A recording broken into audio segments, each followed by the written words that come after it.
Ladies and gentlemen, welcome back to another episode of The Lion's Den. I'm not going to bore you guys with too much of an intro. Today's video is going to be on embracing change and setting yourself up for growth. So it's basically going over things that most people are struggling with when it comes to one, mental health, two, relationships, and three, overall growth in general. Today's episode is going to be a little bit different because I'm going to talk about things that are going to resonate with a lot of you. Darren's going to talk about things that are going to resonate with a lot of you. And most importantly, we want to come from a level of, I want to understand where our viewers are mentally, where our viewers are in terms of psychologically. And we did some asking, we put up some polls, and we asked some questions about what most people are currently dealing with and facing. And because of that, we were able to come up with today's topic. But most importantly, we were able to come up with a few things that most people are commonly facing that they think is unique to them. But I understand, because they think it's unique to them, though, they feel like there's no way out of their current situation. And in today's episode, I hope we provide you with the guidance that you need to find your way out of the dark abyss that you're currently in. So without further ado, I'm Edison. And I'm Darren. And this is The Lion's Den. I want to start this video off by talking about something that's dearest to a lot of people, and that is getting into the subject and the topic of relationships.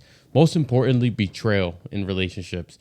Betrayal can come in so many different forms. So for example, your partner can cheat on you. Your partner can go from loving you to all of a sudden entertaining somebody else, even though they told you that they will never hurt you. And these little things, not being able to live up and fulfill a promise, and also by them neglecting your own emotions as if your emotions don't matter to them, it kind of leaves you confused because you wonder, where was this person at that I met a few months ago?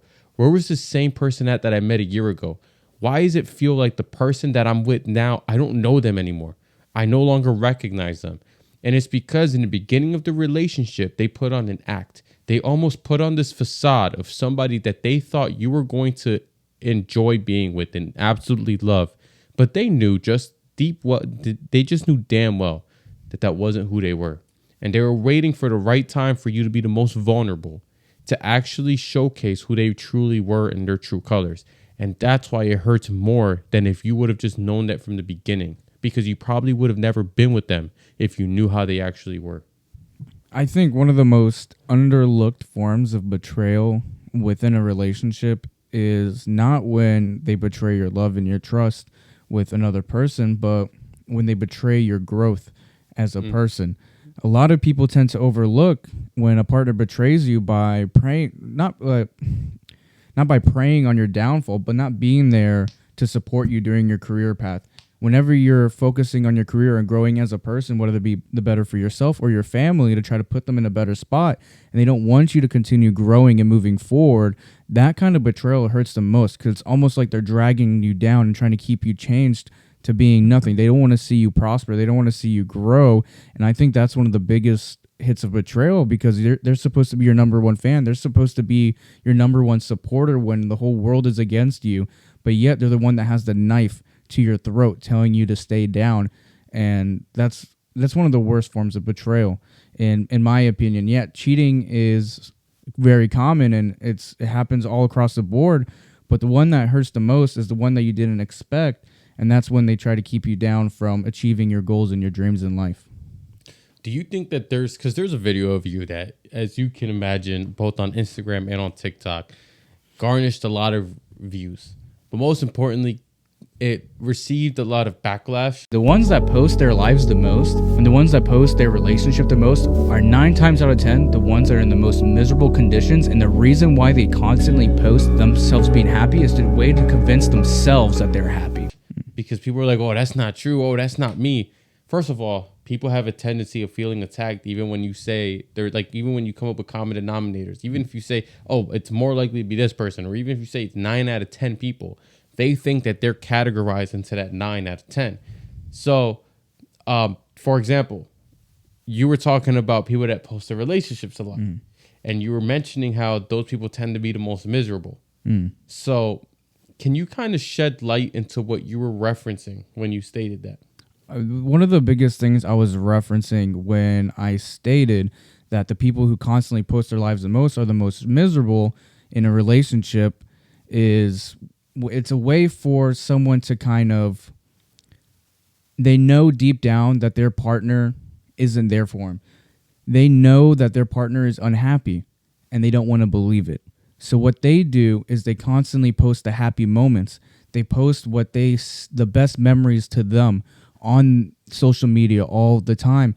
And it's not because they're happy. It's because when they look at those photos, they want to constantly relive that moment of happiness. They want to fool themselves because they know at home, they know deep down inside, the other person isn't happy in their relationship. They know they're living in a crumbling world. Their relationship is falling apart, but they're posting everything on Instagram. They're posting on TikTok of these happy memories because they want to live in that moment. They want to relive that happiness that they feel inside, but deep down they know the relationship isn't there. The relationship is falling apart, but they don't want to believe it.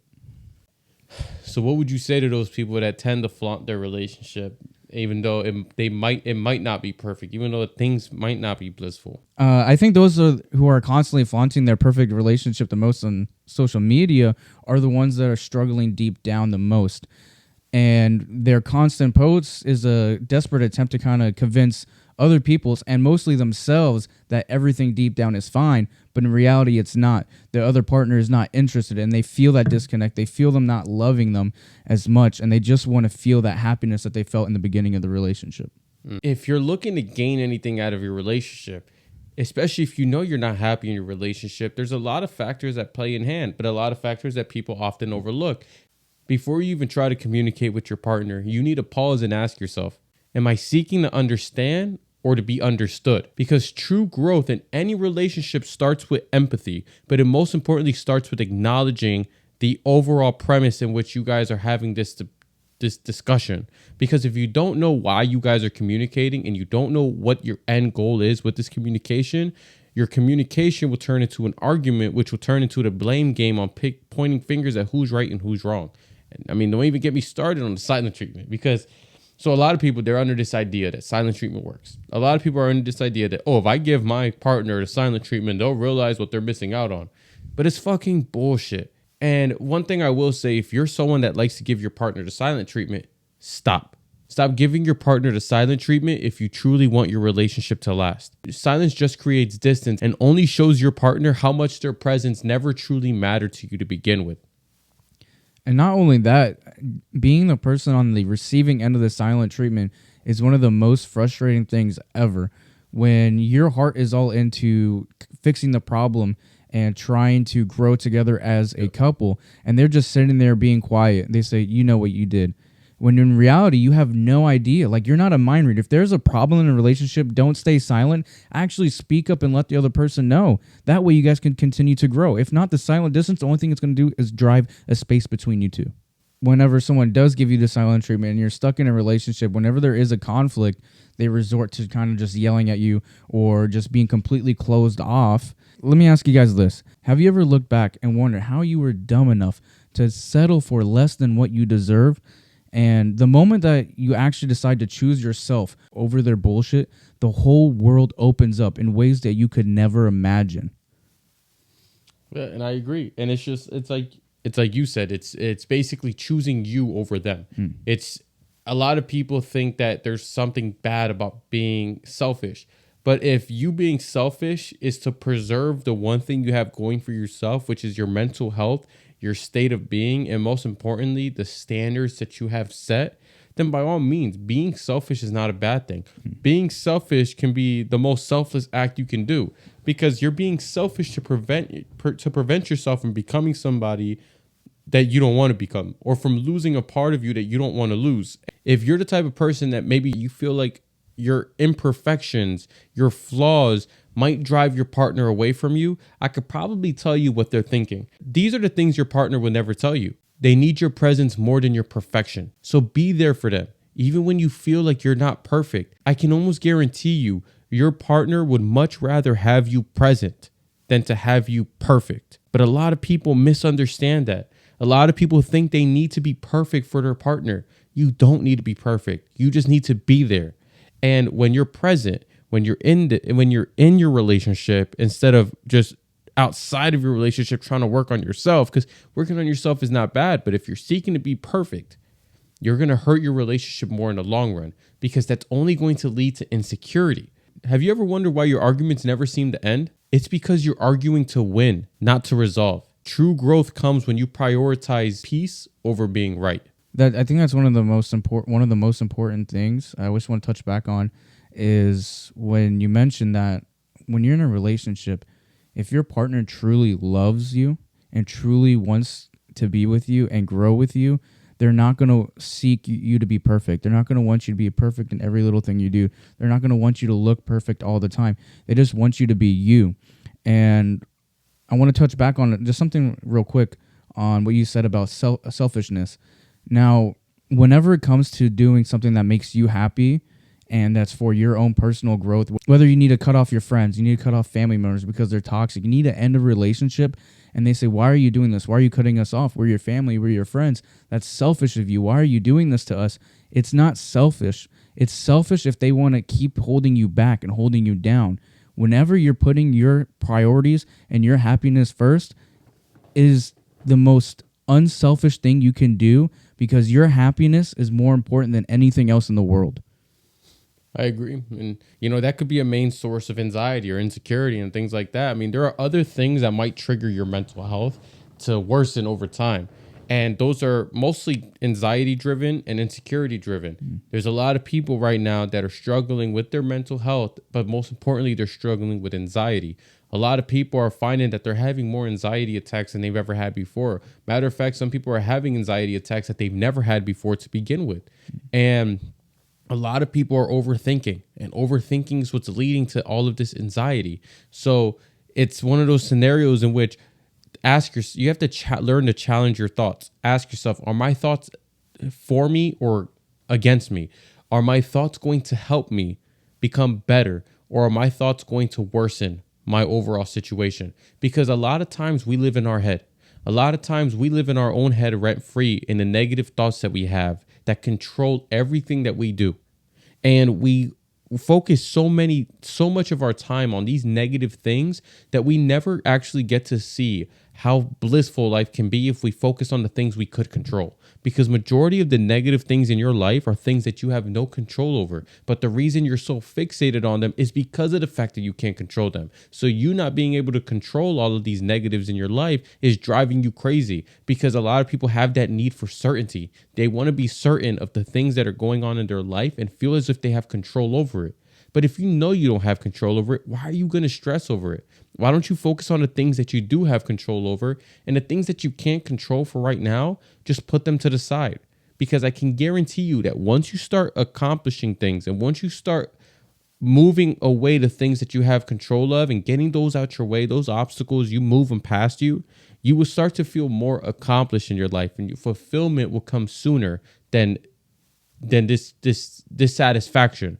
And a lot of times people are living in dissatisfaction because they're focusing on the things that are so far out of their reach that every time they try to grasp it, they end up falling on their face and having to get right back up.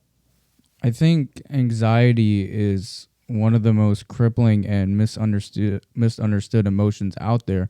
A lot of people struggle with 500,000 different what-if scenarios in their head when it comes to relationships, when it comes to growing with your career, when it comes to achieving your dreams. You keep on thinking about, what if this happens? I need a plan for that. I need a plan for this.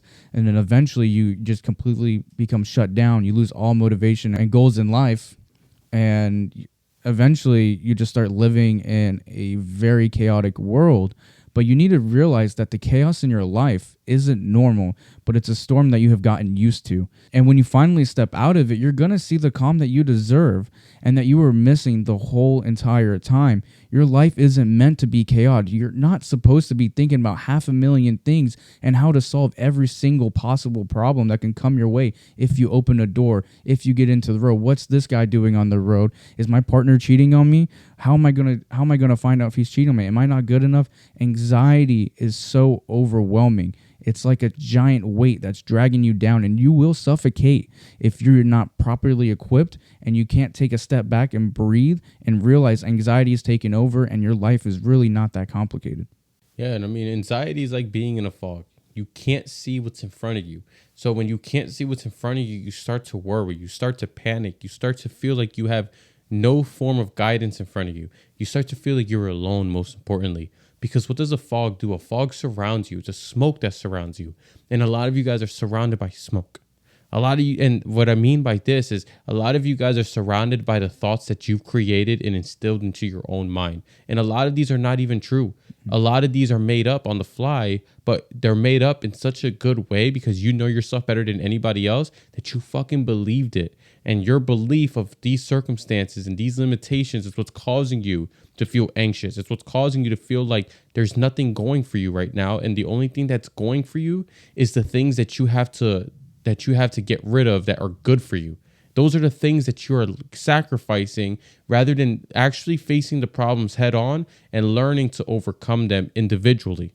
So let's talk about you overthinking. And no, I'm not looking for that 5-foot-something girl that overthinks a lot. Overthinking is a sign that you're questioning your own self-worth. So the most important thing that you can do is challenge those thoughts by affirming your value to yourself. Who do you believe you are and how valuable do you think you are? These will help you figure out who you are to yourself, and most importantly, how you view things in your life. And one of the biggest issues and problems about people who overthink is that it can destroy your confidence in yourself. It can destroy your self-image because those thoughts can never stop. Your mind is the biggest prison out there. It can destroy you from the inside out. You start to feel like the entire world is against you, and like every single step you take is a constant battle. And it's in these moments where you find the strength to rise up and become who you actually want to be. You control your own destiny, not the world around you, and definitely not your mind. The world does not control your destiny where you end up. You have full control over that yourself. You have full control over your thoughts. You have full control over the decisions you make and the feelings that you feel. Now, granted, there are going to be circumstances in life that are going to shift that for a little bit. There are going to be circumstances in life that are going to cause you to go into grieving stages. Those are inevitable. However, what I'm referencing here is the fact that there are certain moments in your life where you have full control over your emotions and your feelings, yet you choose to live in a state of negativity because maybe you feel as if someone's against you. Maybe because you feel as if what you're doing is not right for somebody else. A lot of people, for example, they live for their parents. They do things that they think is going to make their parents proud. Do you ever find yourself asking yourself, oh, I need to make my parents proud. I need to do this to make my parents proud. If that is you, take a step back and ask yourself, wait a minute. Is what I'm trying to do for me or for somebody else? Is my career path, are my life goals tailored towards what's going to fulfill me and make me happy? Or am I just doing this because I think that's what my parents want for me? Because if you are, then I'm going to give you a spoiler already. I'm already going to tell you how it ends. You're going to achieve everything that you wanted to achieve for your parents. And then in the end, you're going to be miserable and depressed because after all is said and done, after everything you've achieved, you're going to realize you've done nothing for yourself and you haven't lived for yourself. You lived for your parents. And that's where most depression comes from when it comes to adults, is they begin to realize that everything that they've done up until their moment that they reach adulthood has never been for them. It's been for somebody else this whole time, whether it's your parents, whether it's a partner, whether it's somebody else. You've lived your whole life based on what others wanted for you, not what you wanted for yourself. And that's where true agonizing mental pain comes from. And that is why you have to be open to change. Change is one of the most essential things when it comes to growth. Being open to change is where true growth is going to stem from, because you're not going to grow by staying in the same environment. You're not going to heal by staying in an environment that hurt you. And you're not going to get better by staying in an environment that holds you back. So you really have to analyze not only your relationships with your partner, your significant other, but also your friendships. How are they holding you back? How are you holding them back? And how is your partner holding you back? And vice versa. Some of you are in these friendships with these type of people that don't want to see you doing better than them, or don't want to see you doing better in general. They want you to continue living in the, oh, you remember when stage in life. Oh, do you remember when we used to do this? Do you remember when you used to smoke? Do you remember when we used to drink, have fun, party? Oh, you don't do the same thing anymore. You've changed. And you take that, and instead of you being like, yeah, I changed for the better, you go, man, you know what? Maybe I should start doing this again.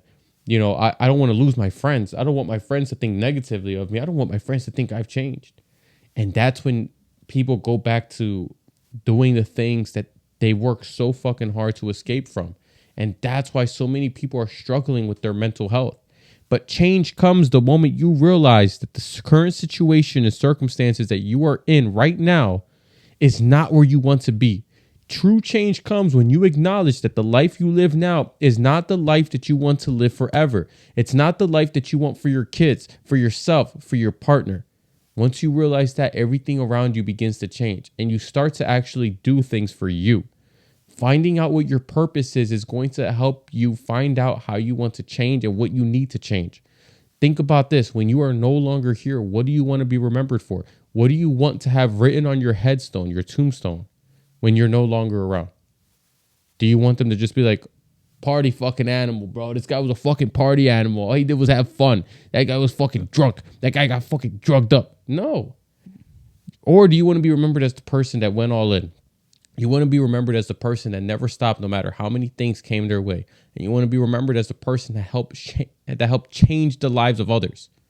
How do you want to be remembered? I can't tell you how I want you to be remembered. I can't tell you how you want yourself to be remembered. That's an answer only you have to come up with. And you have to really dig deep down inside of yourself to pull that answer out. I want to touch up on one thing that you mentioned regarding change. And it's you mentioned change in relationships. I think, and I know for a fact, a lot of you people are out there in a relationship that you absolutely dread. You hate being in this relationship. You feel trapped. You don't feel the love. There's constant stress going on. But the reason why you stick in that relationship and you're with them is because you fear the change. You have fear of possible change, what's going on. You're comfortable. You're living. Your partner that could be abusive. You're in a relationship with a narcissist. You're scared to leave because you're scared of change. You're stuck and comfortable with what you know, despite that comfortability being painful to you. And you fear to leave this narcissist that you've been in a relationship with so long because you fear the change of starting over. You fear that maybe every other person that you encounter is going to be exactly the same, but you have to change your perspective. And that's one of the hardest things you can do is change your perspective. A lot of you need to step outside of the shadows to see the light. And when you finally step outside of the shadows and that light glimmers over you, you start to realize that a lot of the things that you were accepting as being okay was truly never fine. And you were only accepting it because you were afraid of losing something. A lot of people are staying in relationships with narcissists because they've done a fucking phenomenal job at convincing you that if you leave them, you'll never find anybody else that will love you like them. But the ironic thing is if you leave them, you're probably not going to find somebody that loves you like them because you'll find somebody that loves you more than they do. Because a true narcissist doesn't give a fuck about you. They only care about how they can benefit from having you around, from having you as a victim. And so many of you are okay with being a victim to a narcissist because the thought of leaving them alone is so stressful because now you're thinking about starting over. Now you're thinking about losing memories. And now you're wondering, what if they do change? And the moment you start questioning, oh, well, what if I leave my partner and they do change? That's your biggest red flag that it's time to go. Because that means that you're currently being manipulated to believing that there's a chance in hell that this person is actually going to improve and become better when time and time again they showed you that they don't give a fuck. And I mean, and talking about mental health, let me tell you the truth about mental health in less than 60 seconds. It's not about being happy all the time. It's about learning to navigate through the storms without losing yourselves in it. That's true happiness. That's true mental health. That's true getting through every single obstacle in your life, no matter how they're presented to you. You can go through fucking hell. Things can be going absolutely wrong. Things can be going opposite of what you anticipated. You can be living in a form of hell that you think is inescapable. But as long as you keep pushing forward and as long as you keep being true to yourself and you don't lose that vision that you set out for yourself and you navigate your way through that storm, I can guarantee you that the outcome in the end will be worth the pain that you're struggling with right this second. I can almost guarantee you. What I can tell you is that your mental health is worth more than your current circumstances that you're dealing with. Don't lose yourself trying to gain somebody that does nothing for you. The craziest thing is the power you have when you stop letting your friends and your family and your partner define your happiness. Changing for the better starts with reclaiming your own life and living your life based off of what you want and not what others want for you. That's true. That's why I would 100% agree with that. And a lot of people are struggling with living lives for somebody else and not themselves. And the moment you realize that you've lived your life to make somebody else happy rather than yourself, you're going to end up suffering the most miserable couple of years of realization. That moment where you realize that you've lived life for somebody that wasn't you is going to hurt you. And you're going to question everything that you've ever believed and everything that you've ever imagined in your life. And you're going to question, most importantly, yourself and your own worth. So before it gets to that point, ask yourself, am I doing this for me or am I doing it for someone else? How can this benefit me and how can I learn and grow from this situation here? Have we covered all the code? Yeah. But there's one thing I do want to kind of touch base a little bit on, and it's going to be backtrack just a little bit, and it's about change. A lot of people are afraid of change, but change is something that you need to embrace. As scary as it is, you need to take that step for that change. Now, look at butterflies. Most butterflies are beautiful, but how did they get there? They were once a caterpillar just scooting along, and then eventually a change happened. They went into a shell, and then they broke free from that shell, and they became a beautiful butterfly. They would never have gotten there if they never changed. They would have just stayed a little caterpillar and got eaten by a bird. But they became a butterfly, and now they're flying free. And theoretically, you could do the same exact thing as long as you break free from the mindset that is holding you back. Thank you guys for tuning in to yet another episode. If you guys gained anything from this video, we just ask that you like and share it with anybody that you think could benefit from it. Most importantly, support us by subscribing. Every subscription matters for us. As long as we know we're impacting your lives and changing your lives in a great way, we know we're doing a good deed. And as always, I'm Edison. And I'm Darren. And this is the Lion's Den.